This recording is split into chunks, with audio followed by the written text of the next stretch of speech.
O everybody, welcome back to my channel.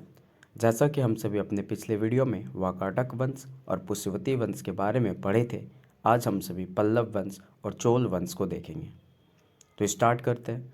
Pallav वंश के संस्थापक सिंह विष्णु था और इसकी राजधानी कांची थी। किरातार्जुनीयम के लेखक भारवी सिंह विष्णु के दरबार में रहते थे। किरातार्जुनीयम के लेखक कौन थे? भारवी, जो सिंह विष्णु के दरबार में रहते थे। पल्लव वंश का अंतिम शासक अपराजित वर्मन हुआ। अंतिम शासक पूछा जाए कौन था पल्लव वंश का, तो अपराजित वर्मन। मतविलास प्रहसन की रचना महेंद्र वर्मन ने की थी। मतविलास प्रहसन की रचना किसने की? महेंद्र वर्मन ने की। महाबलीपुरम के एकाशम मंदिर, जिन्हें रथ कहा गया है, का निर्माण पल्लव राजा नरसिंह वर्मन प्रथम के द्वारा करवाया गया। एकाशम मंदिर का निर्माण पल्लव राजा नरसिंह वर्मन प्रथम के द्वारा करवाया गया। रथ मंदिरों की कुल संख्या 7 है, जिसमें सबसे छोटा द्रौपदी रथ है, जिसमें किसी प्रकार का अलंकरण नहीं है। रथ मंदिरों की संख्या कितनी है? 7 है। वात्पीकोण और महामल्ल की उपाधि नरसिंह वर्मन प्रथम ने धारण की। नरसिंह वर्मन प्रथम ने कौन सी उपाधि ली? तो वात्पीकोण और महामल्ल की उपाधि। नरसिंह वर्मन फर्स्ट के काल में वयंतसांग कांची आया था। वयंतसांग जो है कांची आया था, तो किसके काल में आया था? नरसिंह वर्मन फर्स्ट। परमेश्वर वर्मन प्रथम ने मामल्लपुरम में गणेश मंदिर का निर्माण कराया। मामल्लपुरम में गणेश मंदिर का निर्माण किसने करवाया? तो परमेश्वर वर्मन प्रथम। परमेश्वर वर्मन विद्या प्रेमी थे, इसने विद्या विदित की उपाधि भी ली। अरबों के आक्रमण के समय पल्लवों का शासक नरसिंह वर्मन द्वितीय था।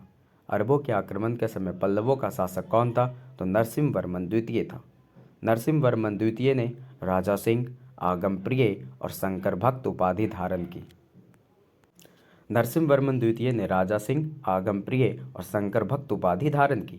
नरसिंह वर्मन द्वितीय ने कांची के कैलाशनाथ मंदिर का निर्माण करवाया, जिसे राज सिद्धेश्वर मंदिर भी कहा जाता है। कांची के कैलाशनाथ मंदिर, जिसे राज सिद्धेश्वर मंदिर भी कहा जाता है, का निर्माण नरसिंह वर्मन द्वितीय ने करवाया था। राज सिद्धेश्वर मंदिर के निर्माण से ही द्रविड़ स्थापत्य कला की शुरुआत हुई। नरसिंह वर्मन द्वितीय ने महाबलीपुरम में सौर मंदिर का निर्माण किया। महाबलीपुरम में सौर मंदिर का निर्माण नरसिंह वर्मन द्वितीय ने किया। 10 कुमार चरित के लेखक दंडी नरसिंह वर्मन द्वितीय के दरबार में रहते थे।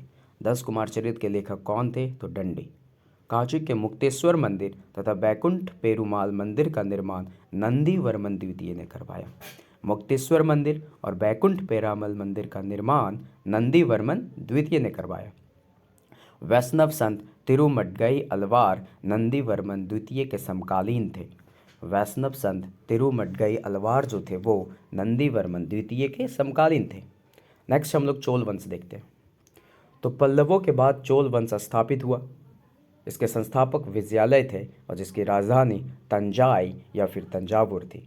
चोल वंश का संस्थापक कौन था? विजयालय था और इसकी राजधानी कहाँ थी? तंजाई या तंजावुर थी।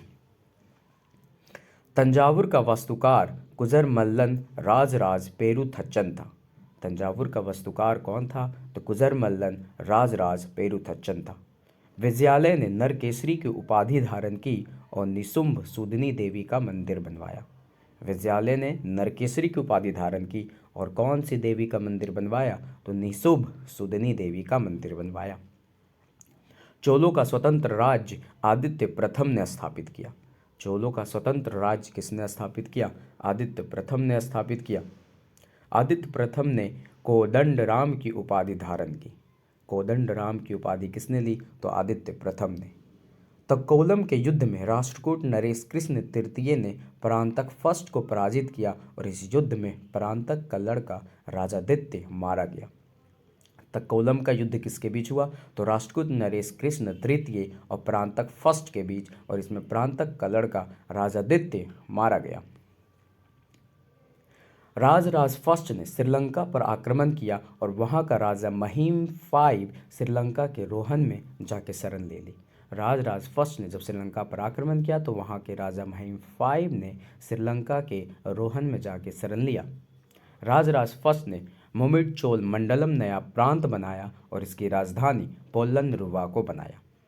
राजराज फर्स्ट ने किसे अपनी राजधानी बनाया तो पोलंद्रोवा को अपना राजधानी बनाया। राजराज फर्स्ट ने तंजौर में राजराजेश्वर का शिव मंदिर बनवाया। राजराजेश्वर का शिव मंदिर जो तंजौर में है उसे किसने बनवाया? तो राजराज फर्स्ट ने। चोल साम्राज्य का सर्वाधिक विस्तार राजेंद्र प्रथम के काल में हुआ। चोल साम्राज्य का सर्वाधिक विस्तार किसके काल में हुआ? तो राजेंद्र प्रथम के काल में। बंगाल के पाल शासक महिपाल को पराजित करने के बाद राजेंद्र फर्स्ट ने गंगेकोंड चोल की उपाधि धारण की और नवीन राजधानी गंगेकोंड चोलपुरम के निकट चोलगंगम तालाब का निर्माण किया। पाल शासक जो थे बंगाल के महिपाल, उसको किसने पराजित किया? तो राजेंद्र फर्स्ट ने किया और गंगेकोंड चोल की उपाधि लिया और उसने गंगेकोंड चोलपुरम को अपनी राजधानी बनाया और उसी के निकट चोलगंगम तालाब का निर्माण किया। किसने? तो राजेंद्र फर्स्ट ने। गजनी का सुल्तान महमूद राजेंद्र फर्स्ट का समकालीन था। गजनी का सुल्तान महमूद किसका समकालीन था? तो राजेंद्र फर्स्ट का समकालीन था। चोल वंश का अंतिम राजा राजेंद्र तृतीय था। चोल वंश का अंतिम राजा कौन था? तो राजेंद्र तृतीय था। चोलों एवं पश्चिमी चालुक्य के बीच शांति स्थापित करने में गोवा के कदंब शासक जयकेश प्रथम ने मध्यस्थता की भूमिका निभाई। चोल और पश्चिम चालुक्य के बीच जब युद्ध हुआ तो उसके बीच शांति समझौता करने के लिए गोवा के कदंब शासक जयकेश प्रथम ने भूमिका निभाई थी। कलोतुंग द्वितीय ने चिदम्बरम मंदिर में स्थित गोविंद राज की मूर्ति को समुद्र में फेंकवा दिया। गोविंद राज जो विष्णु की मूर्ति थी उसको किसने समुद्र में फेंकवा दिया? तो कलोतुंग द्वितीय ने। चोल प्रशासन में भाग लेने वाले उच्च पदाधिकारियों को पेरुंदरम व निम्न श्रेणी के पदाधिकारियों को सेरुंदरन कहा जाता था। उच्च पदाधिकारियों को पेरुंदरम और निम्न पदाधिकारियों को सेरुंदरम। चोल साम्राज्य 6 प्रांतों में विभक्त था। प्रांतों को मंडलम कहा जाता था। कितने साम्राज्य में विभक्त था? 6, और उन प्रांतों को विभक्त मंडलम कहा जाता था। स्थानीय स्वशासन चोल प्रशासन की मुख्य विशेषता थी। तालाबों और बगीचों के निर्माण हेतु गांव की भूमि का अधिग्रहण करने का काम उर करता था। उर का काम था कि तालाब और बगीचे बनवाने के लिए जो भी गांव होते थे उन भूमि का अधिग्रहण करना था। चोल काल में भूमिकर उपज का 1/3 भाग हुआ करता था। भूमिकर कितना था? तो उपज का 1/3 भाग। और इस काल में कलजू सोने के सिक्के थे। चोल काल में सोने के सिक्के को कलजू कहा जाता था। जनगोंदर की रचना कलिंग तुपर्णी है। जनगोंदर ने किसकी रचना की? तो कलिंग तुपर्णी की। और कुलोतुंग प्रथम का राजकवि था ये जनगोंदर। जनगोंदर जो है वो कुलोतुंग प्रथम का राजकवि था और इसने कलिंग तुपर्णी की रचना की। कंबन और टकुट्टन और पुगलेंदी को तमिल साहित्य का त्रिरत्न कहा जाता है। तमिल साहित्य का त्रिरत्न कौन कौन है? तो कंबन और टकुट्टन और पुगलेंदी। पंप, पोन और रन कन्नड़ साहित्य के त्रिरत्न माने जाते हैं। कन्नड़ साहित्य के त्रिरत्न कौन कौन है? तो पंप, पोन, रन कन्नड़ साहित्य के त्रिरत्न माने जाते हैं। चोलकालीन नटराज प्रतिमा को चोल कला का सांस्कृतिक सार या निचोड़ कहा जाता है। चोल कला का सांस्कृतिक सार या निचोड़ किसे कहा जाता है? तो चोलकालीन जो नटराज प्रतिमा थी उसे। पर्सी ब्राउन ने तंजौर के बृहदेश्वर मंदिर के विमान को भारतीय वास्तुकला का निकष माना है। पर्सी ब्राउन ने तंजौर के बृहदेश्वर मंदिर के विमान को भारतीय वास्तुकला का निकष माना है। शैव संत ईशान शिव पंडित राजेंद्र फर्स्ट के गुरु थे। राजेंद्र फर्स्ट के गुरु कौन थे? तो ईशान शिव पंडित। चोल काल का महत्वपूर्ण बंदरगाह कावेरी पट्टनम था। चोल काल का महत्वपूर्ण बंदरगाह कौन सा था? तो कावेरी पट्टनम था। चोल काल में सड़कों की देखभाल बगान समिति करती थी।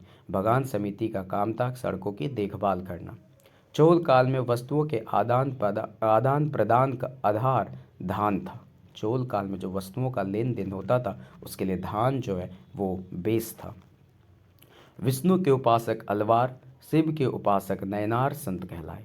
विष्णु के जो उपासक थे वो अलवार कहलाते थे और शिव के उपासक नयनार कहलाते थे।